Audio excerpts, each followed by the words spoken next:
Welcome to Satsang.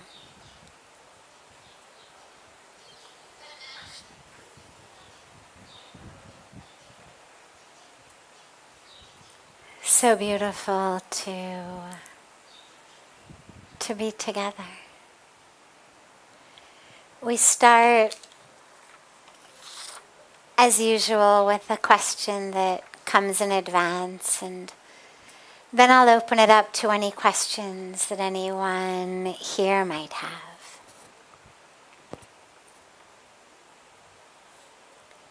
How can we stay in the present moment all the time? It's a wonderful question, because what we know is the source of everything we want can only be obtained when we are in the present. We want to be happy, but you can only be happy right now. You cannot be happy tomorrow or yesterday. Your only opportunity for happiness is in this moment. You cannot be in peace yesterday or tomorrow. You can only be in peace in this moment. Now, if you are happy and in peace in this moment, chances are you'll carry that into the next moment, and the next moment, and the next moment. But if you're sitting right here, worrying about tomorrow, or daydreaming about yesterday, you have all sorts of feelings. Maybe you have nice memories, maybe you have some memories that are not so nice, maybe you have hope, maybe you have dreams, maybe you have anxiety. I mean, there's a lot of different feeling states that we have when we think about the future. But happiness, even if I think, oh, when I get this thing, then I will be happy, that's an idea. That's not actually happiness. There's no happiness happening inside of me when I think, oh, when I get that car, then I'll be happy. That's just a concept. It's a thought. That's all it is. An idea. Maybe it'll happen, maybe it won't. Maybe I'll get the car. Maybe getting the car will make me happy. Maybe getting the car won't make me happy. आप इसको बंद कर दीजिएगा. Thanks. Maybe I'll get the car and I'll be happy for one day. Maybe I'll be happy for one day and then frustrated every day after that. But there's nothing for sure. Maybe I won't even get the car. So the happiness I theoretically am going to have in the future is merely an idea. The only possibility for real happiness is right here, right now. And here's what's interesting. If you can't access happiness now, it's very unlikely you're going to be able to access it in the future unless you change something inside of you. We think something's going to happen, that like from the sky, things are going to happen, things are going to change, then I will have happiness. But happiness comes from within, and either you have the ability to experience that from within through gratitude, through love, through being present, through service, through surrender. Or if you haven't developed any of those skills, do not kid yourself that some amount of money or some opportunity or some possession is somehow going to carry happiness into your life. If that were the case, the richest people would be the happiest people. But we actually know that isn't true. And so, this moment, right here, right now, is all we have to work with. And that which we create in this moment stays with us into the next moment. So this is why so many different spiritual traditions have a practice of meditation, of contemplation, of mindfulness, of something that is requiring me to be here now, to not be in yesterday, not in regrets, not in, wistful memories, not in tomorrow, either the anticipation or the anxiety, but just to be right here, right now. It's why there's so many practices of chanting, of prayer, of quiet meditation or contemplation. Different religions, different traditions teach it differently. And the practices, of course, are slightly different, but one thing they all have in common is they bring you into the present moment. Right here, right now. You could theoretically be doing your japa while your mind is somewhere else. But who are you kidding? Right? Japa is between you and God. Obviously, God knows if your mind's there. You know if your mind's there. So if you both know your mind's not there, what's the point? You're not kidding someone else. So they're all practices of coming into the present. And so as the questioner asked, how can we be in the present? Techniques practice. First, to realize that it's not your fault that it's difficult. The nature of the mind is to jump around. This concept of a monkey mind is something that our scriptures, those writing commentaries on the scriptures, yeah, sure. The sages, the saints, the rishis, have been talking about for hundreds and even thousands of years. So the monkey mind is not created by how much you have to do today. It's not created by your present job or family situation or social media. These are just newer opportunities for the mind to jump around. It's like they're new toys for the mind. But the nature of the mind is to jump. It's like you could give a monkey a tennis ball. You could give it a ball of string. You could give it a banana. You could give it 100 different things. It's going to play with them all. It's not the fault of the thing. The thing is just what the monkey is using at the moment to be a monkey.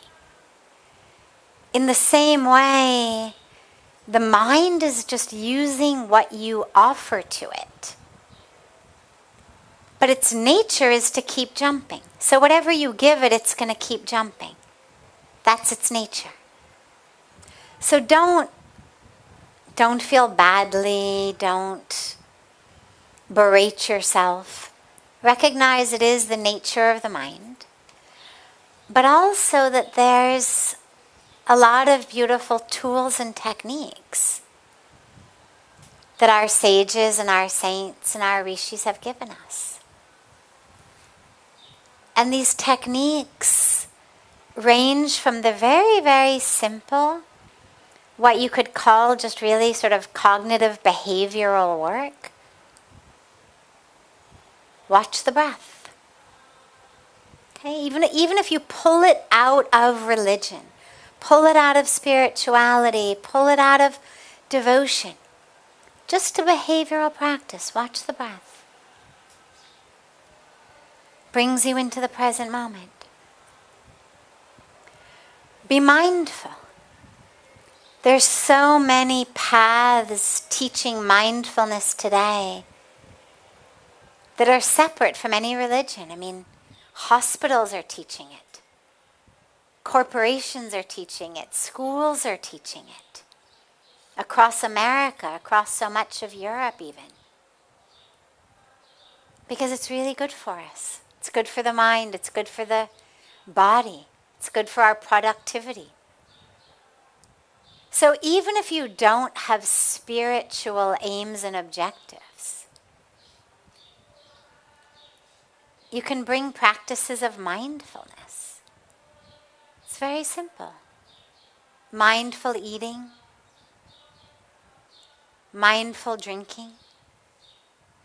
So many of us, when we eat, when we drink, when we walk, we're constantly doing other things. Whether we're actively on our phones or chatting with someone or watching TV, or whether our minds are just thinking about other things. When I get where I'm going, here's all the conversations I'm going to have, right? Walking to a meeting. Well, we're practicing all the conversations in our mind before we get there. But instead, can you just allow yourself to actually feel your feet as they touch the ground? Can you actually feel the water, the food going down into you? Can you just be aware of it? Be aware of the breath. Be aware of every step. Can you brush your teeth mindfully? I mean, really, everything we do is an opportunity to just be mindful. Right? When you brush your teeth, what are you thinking about? Well, many of us are planning the day, right? Maybe we didn't get enough sleep the night before. Maybe we overslept. We didn't make it to the gym. Whatever it is. But our minds are already going.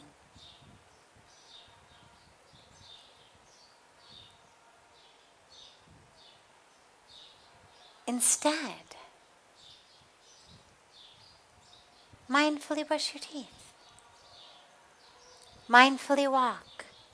Whatever you do, bring mindfulness into it.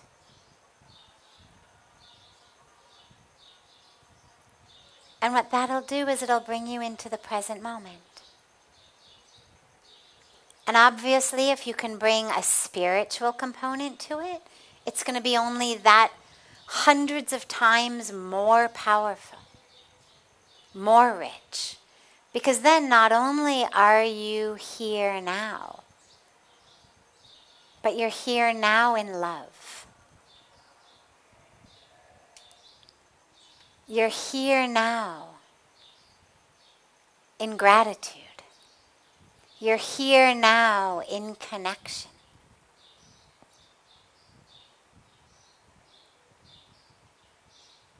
So if you've got a devotional practice, as you're aware of the breath, another beautiful way to be here now is the practice of a mantra.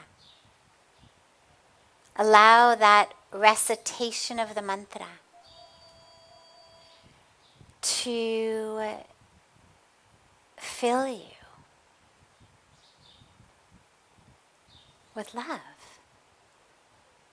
to fill you with divine connection.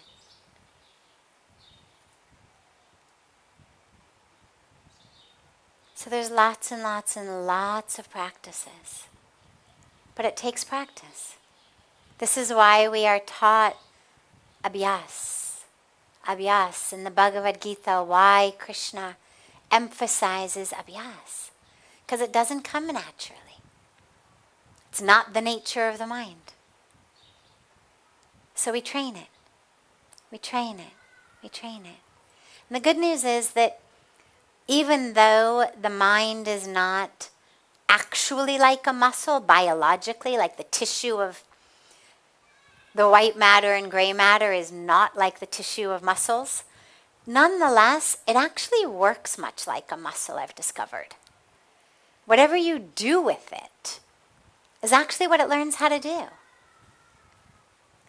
That which you strengthen is that which gets strong. That which you ignore is that which stays weak. The paths that you tend to go are the paths that tend to work for you. So use it like a muscle. Strengthen it. And it'll bring you, at the bare minimum, it'll bring you peace. At the bare minimum, it'll bring you an experience of joy. Because believe it or not, this moment is actually really beautiful. Doesn't mean you're not in the midst of all kinds of turmoil and things going on, but if you can isolate just the moment, not the story, not everything that led up to the moment, not everything that you've got to deal with after the moment, but just this moment, just this breath. It's actually really beautiful. So at the bare minimum, you get peace and an experience of joy. And if you bring spirituality into it, well, then the doors of everything open. And the practices are simple. Not easy, but simple. Yeah. Does anyone here have a question? Yes.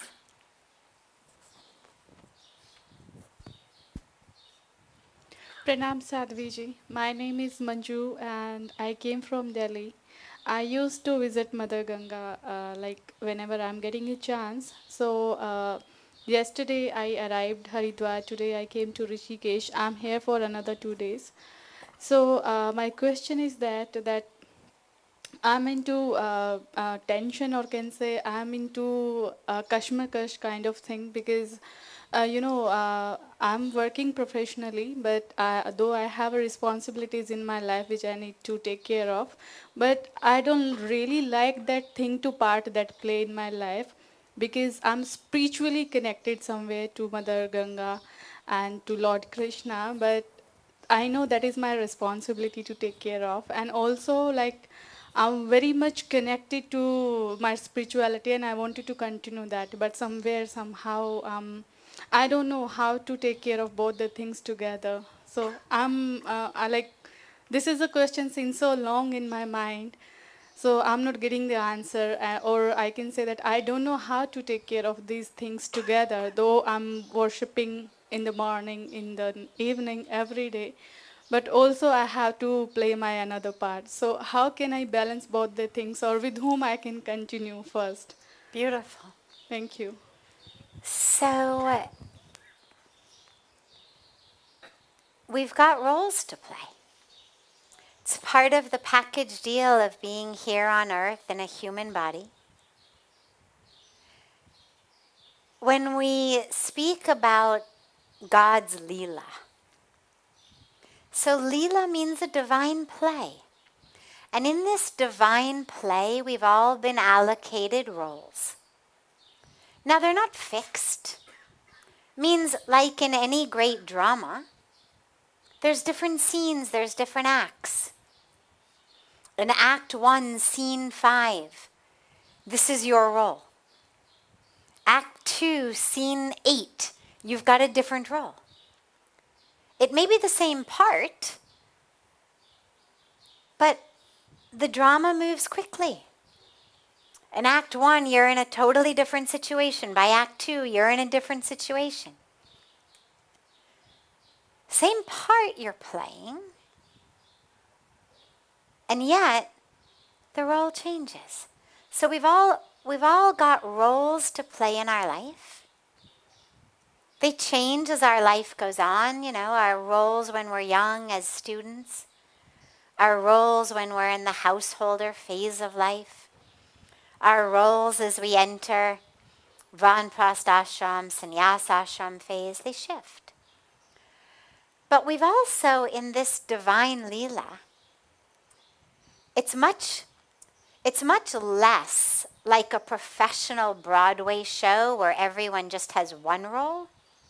And it's much more like an elementary school production where you've got a class of, 10 kids playing 50 roles, and each kid is playing 5, 6, 7 roles, and they're out in one costume playing the policeman, and then they rush back and somebody does a costume change and they come back, and then they're the school teacher. Because you've only got 10 kids to put on a whole performance with, right? It's not Broadway with 300 actors and extras and whatnot. And in the same way, in this Divine Lila, even at one time, we're playing so many different roles. So you may play the role in a family of, say, a wife to a husband, of a mother to a child, of a child to a parent or a parent-in-law. You've got a role in the workplace. You may have a specific role in the community. So even in the course of one day, so many different roles you play. And yet, in the midst of it all, we must not forget the truth of who we are. I mean, that's the ultimate point, is to remember the one who is playing the role.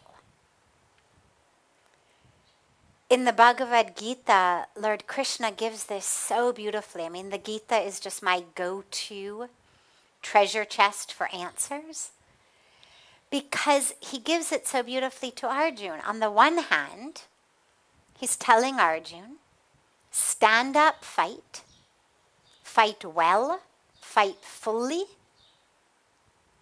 with every bit of your mind, your attention, your ability, your skill. And don't forget that really, this whole thing is just my drama, right? You don't really have any say. Oh, you think you're the one who's going to decide who lives and who dies? Come on. Really? It's up to me, not you. So in just a few verses, he's got Arjuna knowing he's got to play his role and play it well. No, you don't get to run off and sit in a cave and meditate instead. You're going to walk onto that stage. You're going to walk into the spotlight. You're going to sing your lines brilliantly. But you're never going to forget that that isn't really you. And the way that I like to think about it is even the very best actors. Think actually about actors, TV actors, stage actors, the best ones. They never forget that they are the actor playing the role. They never forget. So you never, ever, ever hear a story. I'm sure you could go back through hundreds of years of, stage performances and then into movies and TV. And I don't think you would ever hear a story of an actor who plays a villain or a murderer who goes home and kills his family because he forgot that it was only a role. Right? They remember. Even in the midst of it, they still know I'm the actor. And if in the middle of the performance, opening night, the star of the show, if in the front row, their parent, their spouse, their child who's come to see them suddenly collapses in a heart attack, you think they're going to stay in character? Right? They're going to jump off the stage immediately. Someone call 911, get help, get a doctor, get an ambulance. They're not going to act like they don't know who they are because they're playing a role. So even in the midst of playing it perfectly, they remember. And it's such a beautiful model for us. So yeah, you've got to play the role, but you need to maintain that spirituality, that depth, that awareness of who you are. And one of the ways that I like to think about doing this, I happen to be a very visual person.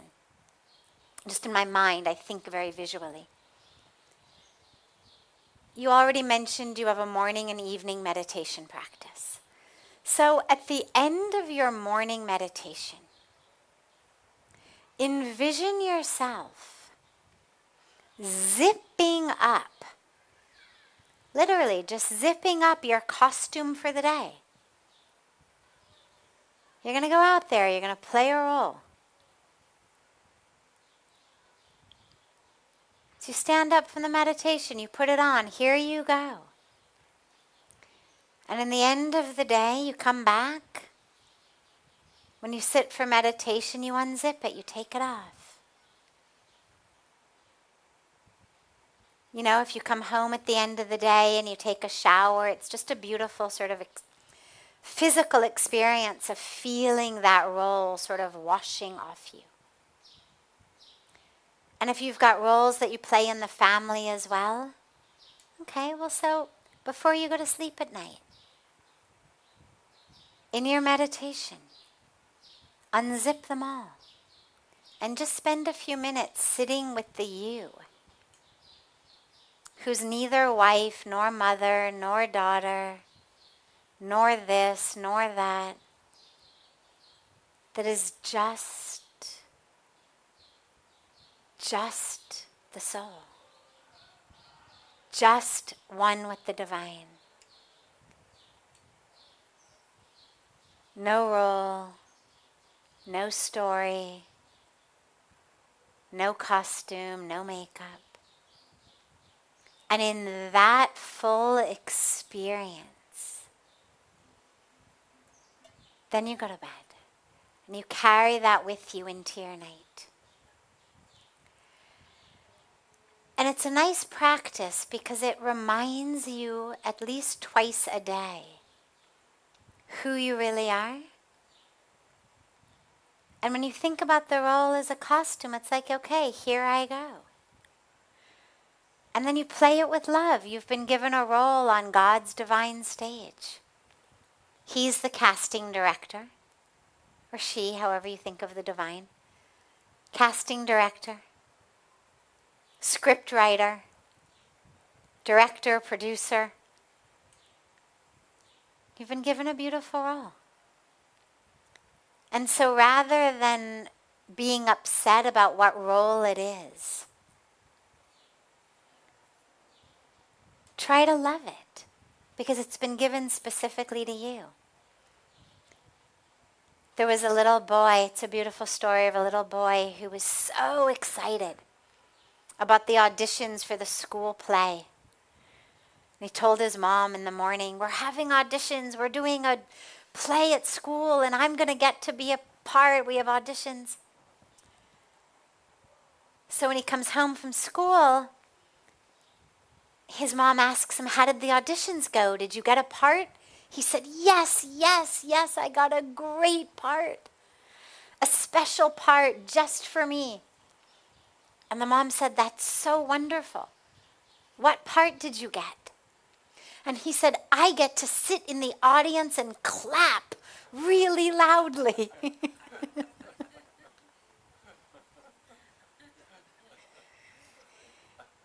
Right? How beautiful. Okay, you can't sing, you can't dance, you can't act, no problem. Here's your role. But it's just as important. And to just have that beautiful faith, that beautiful connection. It's only when our egos develop and form that we start to say, that's a good role, this is a bad role. He got a better role than I did. She got a better role. Why didn't I get that role? But in that purity of the child, that exuberance, to be the one to sit in the audience and clap, to just realize, wow, my role has been given to me. Play it. But don't forget who you are. Wonderful. Yes.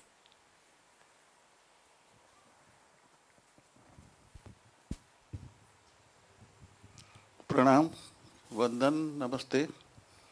My name is Naresh Pujara, coming from Gujarat. Swaminiji, my question is, in my experience, and some juniors also told me that something unlike things happen in life, and we want to forget it. And as soon as we're trying to forget it, it comes very forcefully to inside the mind again and again. How to prevent it and how to stop that entry of these unlike things? Beautiful. So, as I always say, the problem with trying to trick the mind into forgetting something or not thinking about something is the mind is listening to you say that. So when you say, I am going to forget about how that rascal stole my money, I am just not going to think about how that rascal stole my money. From this moment, I am forgetting that rascal. Well, what's my mind full of? That rascal who stole my money. So, unfortunately, you can't forget in that way. The real way to do it is to give the mind something different. The first piece is if it was something done to you, a harm to you, that what you're holding is anger, grudges. Well, first you must forgive. Forgiving is the first step, or it's going to keep eating you alive. But then once we have forgiven, and things that maybe don't necessarily need to be forgiven, they haven't been done necessarily to us, but nonetheless, they're destroying the peace of our mind. They're destroying our ability to be in the present because we just keep thinking about it. Can't forget it. Well, this is where we lay new pathways. Thoughts are habits. If you actually watch your thoughts, what you'll find is they're not very creative. Yeah, the mind jumps around, but it tends to jump around to the same places all the time. Most of us have very specific places our mind goes, specific ways our mind goes. And so what you need to do is simply give it a new way of going. Give it something new to do. Because the truth is you really only can think about one or maximum two things at one time. When we say I'm thinking about 1,000 things, we're not actually thinking about 1,000 things. What it means is we are thinking about lots of different things in very quick succession. At one time, you can only think about one thing. But if we say, I'm thinking about 1,000 things, it means very quickly my mind is going like this. But at each moment, it's only in one place. So give it somewhere to be. Give it somewhere to be. Chant a mantra. It's the best thing I can think of to do with your mind. Chant a mantra. Chant a prayer. Ask yourself in every minute and every moment, how can I be of service in this moment? In this moment, how can I serve? It may simply be lifting a ladybug or a caterpillar off the road and putting them somewhere safe. I remember sitting on a stage with His Holiness the Dalai Lama at the big preview and blessing ceremony for our Encyclopedia of Hinduism many years ago in Haridwar. And I was sitting just behind him. And he kept bending down. This was during the 2010 Kumbh Mela in Haridwar. So it was this massive event. Hundreds of people on stage, tens of thousands in the audience. And His Holiness keeps bending down. Now, because I was right behind him, I couldn't see what he was doing. But he would bend down, and then his main guy, who was standing just at the foot of the stage, the security right beneath His Holiness, but on the ground, not on the stage, would come to him, thinking, what's going on? And I discovered later that what he was doing was he kept seeing these little caterpillars walking. It's Haridwar, Rishikesh area, it was April, it's the hot season, it's the Kumbh Mela, right? So there's obviously lots of little critters on the ground. And when you've got, 100 people sitting in rows, he was worried somebody was going to step on him. And so he just kept bending down and lifting up little critters and handing them to his security guard to place them safely. There were little potted plants lining the stage, and he would just put them into the potted plant. So you think, here he is sitting on this stage, and what's he thinking about? The little caterpillars walking in front of him. Like, how can I be of service even as I sit on a stage and await my turn to speak? Well, I can save all the little caterpillars. So give your mind something to think about actively rather than what you're trying to forget. Because to try to push something away with the mind doesn't work. The only way to do it is to move forward into a new way of thinking. And like any habit, it takes time. As I said, the mantra is like the best, the easiest, the fastest, the most powerful. If you have a mantra from your guru, or you have the possibility to get a mantra from the guru, it's hundreds, thousands of times more powerful even. But even if not, if you don't have that possibility, choose any mantra. Chant it. Just keep chanting it. Keep chanting it. Keep chanting it. There won't be room for that thing you're trying to forget. And in all of the brief moments between mantra chanting, or as that second thing that the mind can do while it's also chanting, allow yourself to see how you can be of service. Who needs a smile? Who needs a hand? Who needs to be carried to a safe place? And slowly, slowly, slowly, the hold that thing has on your mind will dissipate on its own. Suddenly you'll realize, my God, काफी दिनों से मैंने नहीं सोचा उसके बारे में. And you'll be surprised. And then you'll go back to your mantra.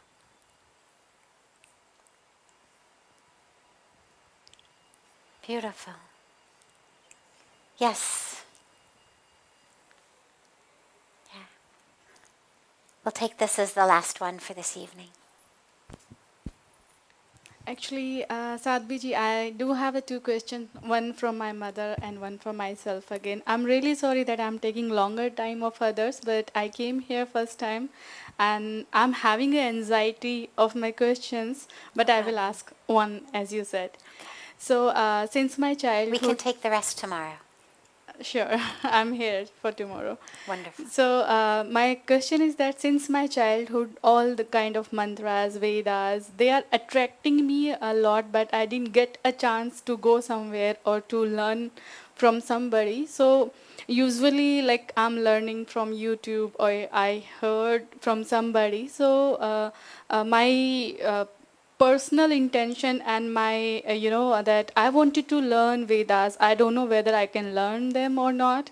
I can learn the mantras or not. Mantras in the sense that shlokas. I know few Madhurastakam, some Tandav Stotras, Krishna shlokas. I know I learned them from YouTube or from somewhere I got like book and all. So my question is that from where I can learn these, and can I learn the Vedas? Can I read it, and can I? Absolutely, you can. From where? I don't know exactly. Well, so there's lots of possibilities.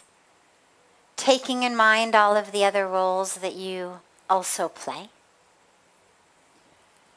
As you've said already, by God's grace, sitting in your home, you can learn these things online. Pujya Swamiji announced in the Aarti, we're starting a program here in which from the banks of Ganga we'll be running this beautiful program of teaching the Vedas. You can join in that. But also, there must be places that you can come for short periods of time to immerse yourself in the study. So we teach Vedic chanting here, for example. If your role allows, some time, so you can come here and you can do one of our beautiful yoga programs that has Vedic chanting, or just a program of Vedic chanting itself. We run so many different courses. And in the meantime, there's nothing wrong with learning it online. It's ultimately an oral tradition. I mean, this is how it's taught. And so by you listening and repeating and listening and repeating, actually is the way that originally the Vedas were taught. This whole sit down with a desk and a book is much more of a modern piece of it. It's fundamentally an oral tradition. So in a way, YouTube has reignited this oral tradition. Just make sure that you're learning it from reputable places so that you're learning how to chant it in the right way. But absolutely, whatever you're doing, that's the beautiful thing these days with phones and earphones. You're taking a walk. Well, you can be listening to mantras, learning mantras. Use that time. It's beautiful.